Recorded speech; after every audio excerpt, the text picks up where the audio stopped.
अरब घोड़े उन्होंने यज्ञांत में दक्षिणा के रूप में दिए। बहुमूल्य हारों और वस्तुओं के साथ नवरत्न मुनिवर गर्गाचार्यों को भेंट किए। साथ ही उन्हें घर गृहस्थी के उपकरण भी अर्पित किए और महामहर्षि यादवेंद्र राजा उग्रसेन ने उस यज्ञ में 1000 हाथी, 10,000 घोड़े, 20,000 स्वर्ण के बने ब्राह्मण को दिए। जैसे राजा मरुत के यज्ञ में ब्राह्मण लोग दक्षिणा से इतने संतुष्ट हुए थे कि अपने अपने स्वर्ण में पात्र भी छोड़ करके चल दिए थे, उसी प्रकार महाराज उग्रसेन के यज्ञ में भी ब्राह्मण संतुष्ट तथा हर्षोल्लास होकर के अपने घर को लौटे। अपने अपने भाग्य को पाकर के संतुष्ट हुए सब लोग देवता ब्रह्म स्वर्ग लोगों को चले गए। बंदी जनों को भी बहुत वध दिया गया और जिससे जय जय जयकार करते हुए वे अपने घर गए। राक्षस दैत्य वानर डाढ़ वाले पशु तथा पक्षी भी संतुष्ट होकर के गए। समस्त नाग भी संतुष्ट चित्त होकर के अपने अपने घर में पधारे।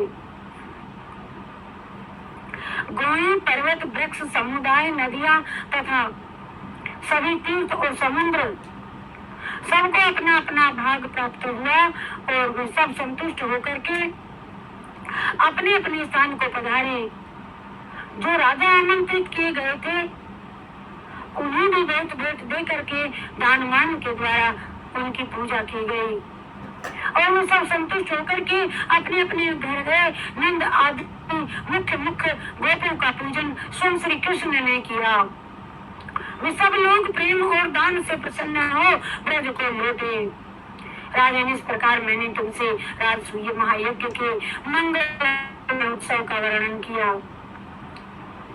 जहाँ साक्षात भगवान श्री कृष्ण है, वहाँ कौन सा कार्य सफल नहीं होगा।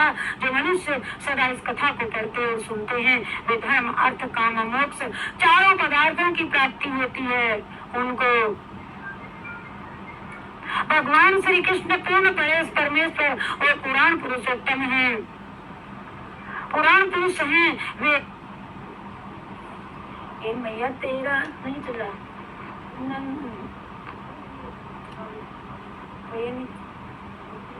किशोर ओ किशोर रे माखन की जो तो बनाऊंगी सीख लियो मैयो तेरा रे नंद किशोर, हाँ किशोर रे माखन की चोरी सीख लाई, माखन की चोरी सीख लाई। चुपके से घर में घुस आयो, ढूंढे सरियो नजर न आवे। चुपके से घर में घुस आवे, ढूंढे से यो नजर न आवे। पैदा भयो पक्का चोर, हाँ चोर माखन की चोरी सीख लगी। मैया तेरा नंद किशोर ओ किशोर माखन की चोरी सीख लगी। मैया तेरा नंद किशोर ओ किशोर माखन की चोरी सीख लगी। मैं तेरा नंद किशोर ओ किशोर रे माखन की चोरी सीख लई। माखन मिश्री को खा करके, माखन मिश्री को खा करके मेरी दही की मटकिया फोड़ी, मेरी दही की मटकिया फोड़ी। माखन मिश्री को खा करके मेरी दही की मटकिया फोड़ी रे, मेरी दही की मटकिया।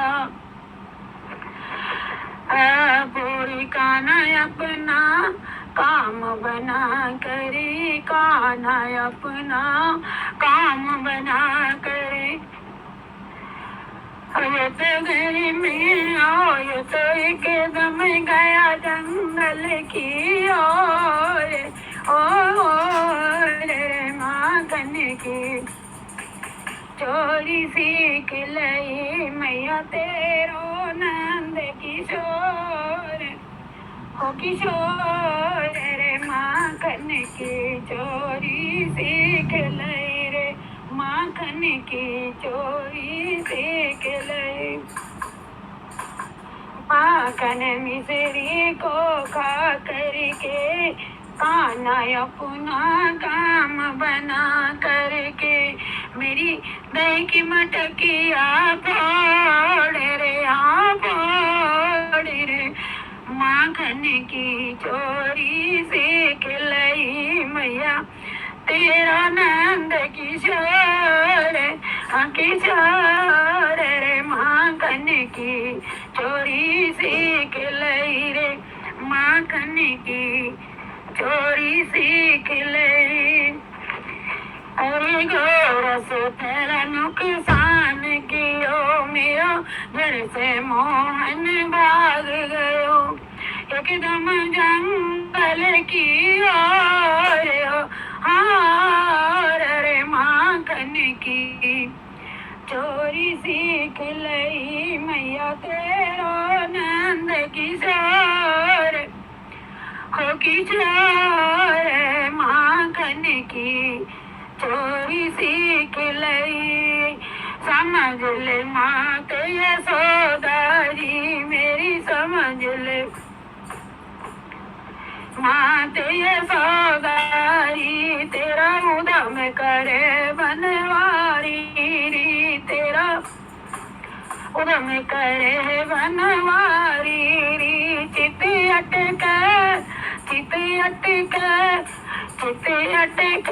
होते ही बोर हाँ बोर रे माखन की चोरी सीख लई मैया तेरा नंद किशोर हाँ किशोर रे माखन की चोरी सीख लई मैया तेरे नंद किशोर हो किशोर रे माखन की चोरी सीख लई रे माखन की चोरी सीख लई। बोलो जय श्री कृष्णचंद्र भगवान की जय। मैया मेरी नैया पार लगा देना ओ मेरे बांके बिहारी मेरी नैया पार लगा देना ओ मेरे बांके बिहारी मेरी नैया पार लगा देना ओ मेरे बांके बिहारी। तूने गणी का भी तारी हजा मिल भी तारा तूने गणी का भी तारी हजा मिल उबारा और अब है हमारी बारी ओ मेरे बांके बिहारी अब है हमारी बारी मेरे बांके बिहारी। ए मेरी नैया पार लगा देना ओ मेरे बांके बिहारी मेरी नैया पार लगा देना ओ मेरे बांके बिहारी। ग्राह ने तुम ग्राह को तुमने उभारा है ऐसा आकर के दिया है मोक्ष जटायु को समझा करके बचाई है दोस्ती की लाज तुमने ही मोहन दिया है स्वर्ण अजामिल को। कृष्ण राधे की जय राधे कृष्णा की जय कृष्ण राधे की जय राधे कृष्णा की जय मुरली वाले सांवरिया तेरी जय जय जय, बंसी वाले सांवरिया तेरी जय जय जय। कृष्ण राधे की जय, राधे कृष्णा की जय, कृष्ण राधे की जय, राधे कृष्णा की जय। मुरली वाले कन्हैया तेरी जय जय जय, बंसी वाले सांवरिया तेरी जय जय जय। श्री गणेशाय नमः। श्री जानकी वल्लभ विजयते जय। श्री बलभद्र खंड पहला अध्याय, बलभद्र जी के अवतारण का वर्णन। कारण राजा बहुलास ने कहा, राजन आपके श्री मुख से मैंने अमृत की उपेक्षा भी और परम सुंदर मंगल में परम अद्भुत विश्वजित खंड का वर्णन किया। महात्मा श्रीखंड परिपूर्णतम भगवान है। उनकी 16,000 पत्नियों में से प्रत्येक के एक एक पुत्र हैं। 10-10 पुत्र एक एक के मुनिवर, उनके फिर करोड़ों पुत्र उत्पन्न हुए। पृथ्वी के रजकण गिने जा सकते हैं, किंतु कोई विद्वान कवि की अभी भी श्री कृष्ण के वंशजों की गणना करने में समर्थ नहीं हुआ। महात्मा बलराम जी की रेवती पत्नी थी, उनके एक भी पुत्र नहीं था। कृपा पूर्वक इसका रहस्य बतलाइए। श्री नारद जी कहने लगे कि हे, तुम्हारा प्रश्न बहुत सुंदर है। भगवान अच्युत के बड़े भाई भगवान शंकरसन कामपाल हैं। उन बलराम जी की कथा में तुम्हारे सामने बड़ी बाती वर्णन करूंगा। दुर्योधन के गुरु प्राण विपाक नामक मुनि योगियों के और मुनियों के भी अधीश्वर थे। वे एक दिन हस्तिनापुर पधारे। दुर्योधन ने महान आदर के साथ उनका विविध उपचारों के द्वारा सम्यक प्रभाव से पूजन किया। फिर वे महामूल्यवान सिंहासन पर विराजित हुए और दुर्योधन उनकी वंदना और प्रदक्षिणा करके हाथ जोड़ करके उनके सामने बैठ गया। फिर अपने मन के संदेह को स्मरण करके उनसे कहा, भगवान शंकरसन साक्षात बलभद्र जी का इस भूमंडल में किस कारण से और किन की प्रार्थना से शुभ आगमन हुआ। उन्होंने मेरे नगर को उल्टा करके टेढ़ा कर दिया था। वे मेरे गुरु हैं, मुझको उनसे ही गदा युद्ध सिखाया जाता है। मुझको उन्होंने ही तो गदा युद्ध सिखाया था। आप उनके प्रभाव का विस्तार पूर्वक मुझको वर्णन कीजिए। पांडवी पाक मुनि ने कहा, पुरुषोत्तम युवराज यादव श्रेष्ठ बलभद्र जी का भी प्रभाव सुनो, मैं सुनाता हूँ। उनके सुनने से पापों का संपूर्णतः विनाश हो जाता है। इसी द्वापर के अंत की बात है कि राजाओं के रूप में करोड़ों करोड़ों दैत्य सेनाओं ने उत्पन्न होकर के पृथ्वी को भयानक भार से दबा दिया। तब पृथ्वी ने गौ का रूप धारण करके स्वयंभू ब्रह्मा जी की शरण ली। देव श्रेष्ठ ब्रह्मा जी ने संपूर्ण देवताओं के और शंकर जी के साथ में श्री वैकुंठनाथ को आगे किया और भगवान वामन देव के बाएं पैर के अंगूठे के नख से कटे हुए ऊर्ध ब्रह्मांड कटाहे के छिद्र से द्वारा वो बाहर निकल आए। वहाँ ब्रह्मा जी देवताओं सहित ब्रह्मद्रव गंगा जी के समीप उपस्थित हुए और उसमें करोड़ों करोड़ों ब्रह्मांडों को लुढ़काते हुए देखा। तदंतर वे विरजा नदी के तट पर पहुंचे और इसके बाद देवताओं के साथ ब्रह्मा ने अनंत कोटि सूर्यों की ज्योतियों की समान तेजोमय के दर्शन किए। जब उन्होंने तेजो मंडल के दर्शन किए तो उन्होंने उनका ध्यान में उनको प्रणाम किया। महान देवताओं के सहित ब्रह्मा जी को भगवान श्री शंकरसन जी के भी दर्शन हुए। उनके 1000 मुख थे और उनका श्री विग्रह अनंत गुणों के से लक्षित था। वे अनंत भगवान कुंडलाकार के विराजित थे। उन अनंत की गोद में उन्हें वृंदावन, यमुना नदी, गोवर्धन गिरी, कुंज निकुंज तथा बेलों की कतारें, भांति भांति के वृक्ष, गोपाल गोपी और गोकुल से परिपूर्ण सर्वलोक के द्वारा नमस्कृत परम सुंदर गोलोक धाम की उपलब्धि हुई और वहाँ निकुंजेश्वर सोम भगवान की अनुमति प्राप्त करके वे अंतःपुर में पहुंचे। वहाँ उस निज निकुंज में साक्षात परिपूर्णतम भगवान श्री कृष्ण चंद्र विराजित थे, जो अनंत ब्रह्मांडों के स्वामी हैं। उन राधापति भगवान की श्याम सुंदर कांति है। वे पीतांबर पहने हुए हैं और उनके गले में बनमाला सुशोभित है।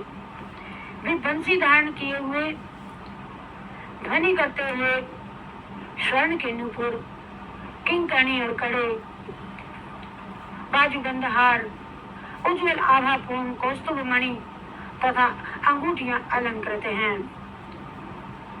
करोड़ों करोड़ों बाल सूर्यों के समान द्युति वाले किरीट और कुंडल उन्हें सुशोभित कर रहे हैं। उनका मुखमंडल अलकावलियों से समलंकृत है। ऐसे कमल वदन भगवान को ब्रह्मा आदि देवताओं ने नमस्कार किया और पृथ्वी के भार का सारा वृत्तांत उन्हें कह सुनाया। भगवान श्री कृष्ण ने उनकी सब बातों को सुन करके जान करके अपने निज जन समस्त देवताओं को पृथ्वी का भार हरण करने के लिए यथा योग्य आदेश दिया और सहस्त्र मुख वाले भगवान अनंत से वे यूं कहने लगे, यथा योग आदेश देकर के, हे अनंत, तुम पहले वसुदेव जी की पत्नी देवकी के गर्भ में जाकर के और फिर रोहिणी के उदर में प्रकट होगा।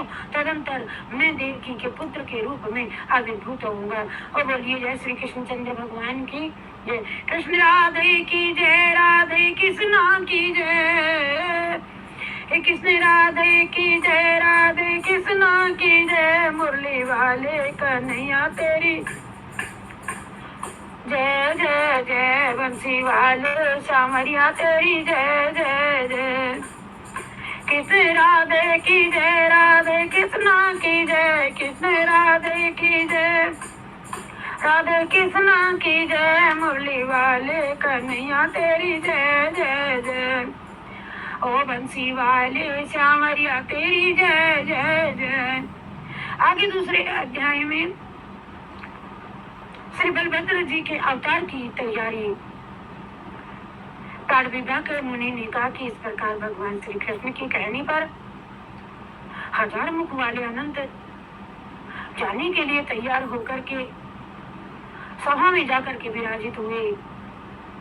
और उसी समय सिद्ध चारण और गंधर्वों ने आकर के अत्यंत विनीत भाव से शीश झुका करके उन्हें सब ओर से नमस्कार किया। इसके बाद ताल के चिन्ह से सुशोभित ध्वजा वाले दिव्य रथ में घोड़े जोत करके सुमति नामक सारथी उनके सम्मुख उपस्थित हुआ। शत्रु की सेना का विदारण करने वाला मूसल, दैत्यों का कचूमर निकालने वाला हल और ब्रह्ममय नामक कवच भी उनके सामने आकर उपस्थित हो गया। तदंतर वहां सबके देखते देखते बलभद्र जी की सभा में श्री शेष जी रमा वैकुंठ से पधारे। उनके 1 सहस्त्र फणों पर मुकुट सुशोभित थे। सिद्ध चारण गण तथा पाणिनि और पतंजलि आदि मुनि उनकी स्तुति कर रहे थे।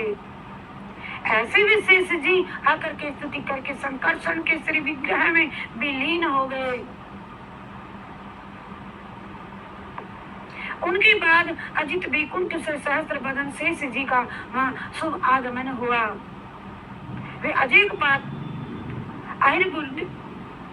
बहुरूप महद आदि रुद्र से गिरे हुए थे। भयंकर प्रेत और विनायक आदि उनके चारों ओर फैले हुए थे। बलराम सभा में आकर के शेषनाग ने उनका स्तवन किया और स्तवन करने के पश्चात वे उन्हीं के शरीर में विलीन हो गए। तदंतर श्वेत द्वीप के कुमुद और कुमुदाक्ष आदि प्रधान पार्षदों के द्वारा सेवित हजार फणों से ऊपर विराजमान मुकुटों से सुशोभित नीलांबरधारी श्वेत पर्वत के समान प्रभाव वाले नील कुंतल की कांति से मंडित भयंकर रूप वाले शेष जी पधारे और वे भी उनके देखते देखते अनंत के देह में विलीन हो गए। और फिर उसी समय इलाव्रत बस में शेष जी आए। भगवती पार्वती जी की दासी करोड़ों स्त्रियों के युद्ध के उनसे उनकी सेवा कर रही थी। मुकुट मंडित हजार मुखों वाले शेष जी चमकाते हुए चमचमाते हुए किरीट, कुंडल और बाजू बंदे से सुशोभित थे। सभा में आकर के वे भी भगवान अनंत के श्री विग्रह में प्रवेश कर गए। तदंतर पाताल के 32,000 योजन नीचे से शेष जी आए और वे 1000 मुख वाले शेष जी भगवान की तामसी कला के से संपन्न थे। उन्होंने अनंत सूर्यों के समान प्रकाशमान किरीट धारण कर रखा था। व्यास, पाराशर, सनक, सनंदन, सनत कुमार, नारद, सांख्यायन, पुलस्त, बृहस्पति और मैत्रेय और महर्षियों की सन्निधि में उनकी अपार शोभा हो रही थी। वासुकी, महाशंख, श्वेत, धनंजय, धृतराष्ट्र, कुल्य के काली, तक्षक, कंबल और अश्वतर, देवदत्तादि नागराज ने चमक बुला रहे थे। कस्तूरी, अगर, केसर और चंदन के द्वारा अनुक्षिप्त भक्त नाग कन्याएं उनकी सेवाएं कर रही थी। सिद्ध, चाणर, गंधर्व और विद्याधरों के द्वारा उनका यशोगान हो रहा था। हाथ के स्वर, त्रिपुर बल, काल के करणी और निवात कवच आदि देखते उनके अनुयायी होकर के आगे आगे चल रहे थे। 11 रुद्र बहु आकार उनके आगे आगे और कस्तूरी, मृग, कामधेनु तथा वरण उनके पीछे चल रहे थे। वरुण देव, वीणा, मृदंग, ताल और दुंदुभी के शब्द हो रहे थे और वे फणीधर गजराज के समान तीव्र गति से वहां पर आन पधारे। उनके एक फण पर यह सारा भूमंडल सरसों के दाने की तरह प्रतीत होता है। हो रहा है ऐसे शेष जी वहां आकर के भगवान महा अनंत के श्री विग्रह में प्रवेश हो गए और सभा के संपूर्ण पार्षदों ने इस विचित्र लीला को देखा और उन्हें परिपूर्णतम भगवान समझ करके सर्वथा अवनत और आश्चर्यचकित हो गए। तदंतर अनंत मुख महान अनंत भगवान संकर्षण ने सिद्ध पार्षद को से उनसे सबसे कहा, भूमि का भार हरण करने के लिए मैं भूमंडल पर चलूंगा, इसीलिए तुम लोग जाकर के यादव कुल में जन्म ग्रहण करें। तदंतर वे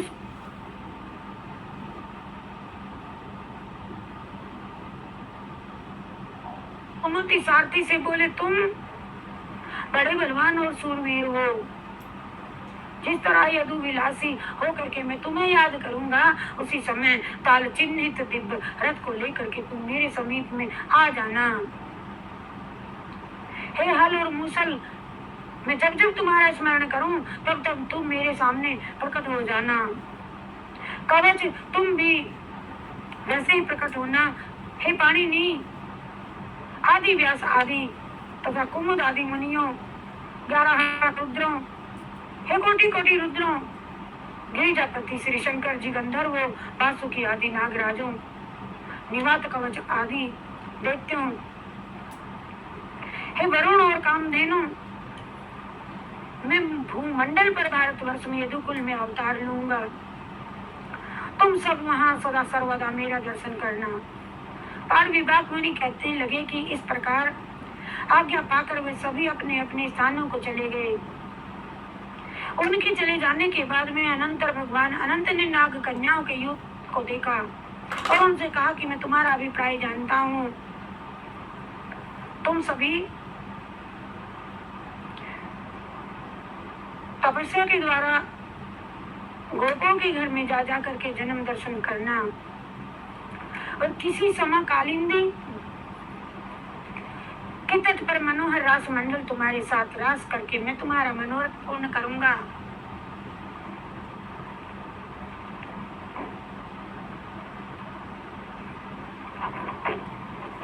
और तदनंतर निवात कवचों के राजा कली ने हाथ जोड़ करके प्रभु के चरण कमलों में पुष्पांजलि अर्पित की।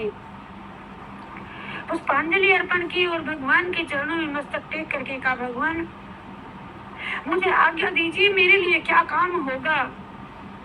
आप जहाँ पधारोगे वहीं मैं भी चलूंगा। पिताजी, आपके वियोग में मुझे महान दुख होगा। आप भक्त वत्सल हैं, अतः मुझे साथ ले लीजिए। चलिए। इस प्रकार प्रार्थना सुनकर भगवान अनंत ने प्रसन्न हो अपने भक्त कलिराज से कहा।